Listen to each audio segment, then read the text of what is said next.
Hello, welcome back. In this section, we're going to learn about one of the most fascinating concepts in Java, which is multithreading. Multithreading is being able to run more than one thing within your Java program at the same time. So, in that sense, it's similar to multitasking, where you run more than one process or application at the same time. But multithreading is within a Java program, being able to run multiple flows or threads at the same time. To get started, let's create a new project for this. We're going to name it section 8. And once the project is created, let's go ahead and create a new class and also a new package at the same time. So we're going to name it com.java.section 8. And the name of the class, we're going to name it Runnable test.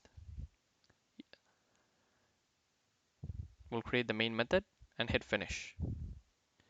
And before we get started, I'm just going to add a statement. Just follow along. You don't need to type this. I'm going to try to divide by 0. And we all know that's not good, but I wanted to show something. And we'll just do a run as Java application and see what happens. And as expected, right, we got an exception because we cannot divide by 0.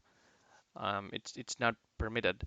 But if you see the exception closely, it says exception in thread main. So like I said, multi-threading is being able to run more than one thread within a Java program at the same time. And what this shows you is there is already a thread going on without us, doing anything special. There is a thread called main. So any Java program at least has one thread, which is the main thread. And multi-threading is being able to add more threads so that alongside a main thread, you can run multiple flows or multiple thread at the same time. That's basically the whole concept of multi-threading in Java. And one of the ways to create a multi-threaded program is by implementing an interface called Runnable.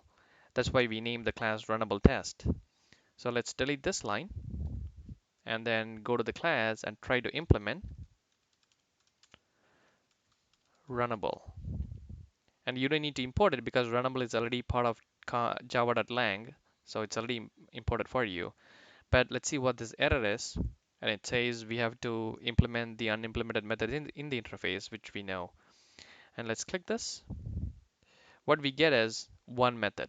So runnable interface has a method called run, which is not implemented, which we need to implement. Whatever we type within this run method can technically be kicked off in its own thread. Let's see how this works. So within this thread, I'm just going to put a system.out.println just to show us that this is running in a new thread. So in new thread and with the semicolon. And let's go back to the main class, which is where our program starts executing. Now, in order to create a new thread, there is another class, not an interface, but a class called thread, which we need to instantiate. So let's just say thread t1 equals new thread, and this constructor takes in an implementation of runnable. And we already have an implementation of runnable, which is runnable test. So we can just say new runnable test and with the semicolon. So just to recap, what we have done is created a new thread and passed to the constructor an implementation of runnable. And from here is just a simple matter of calling the start method on the thread. So just note that we didn't call run directly. We need to call the thread start method, which will eventually call the run implemented for the runnable test. You can never call run directly. It doesn't work that way. So let's just run this just to see what happens. Run as Java application. We got the message in new thread, but this is not anything new because we've several times called methods right from our main method, that does the same thing. And just to show the difference, let's just put a system.out.println in main thread now. In main thread. So normally, if you remember from our methods that we have seen in the previous videos, when you call a method, the control or program control basically goes to the method, finishes that completely, and then comes back to the calling method and continues, right? So in the same way, if we call a method here, it should go here and display whatever is in the method and come back. In short, in new thread should display first, and then in main thread should display next. That's how normal method calls work. Let's try to run this to see what happens. Run as Java application. Look at that.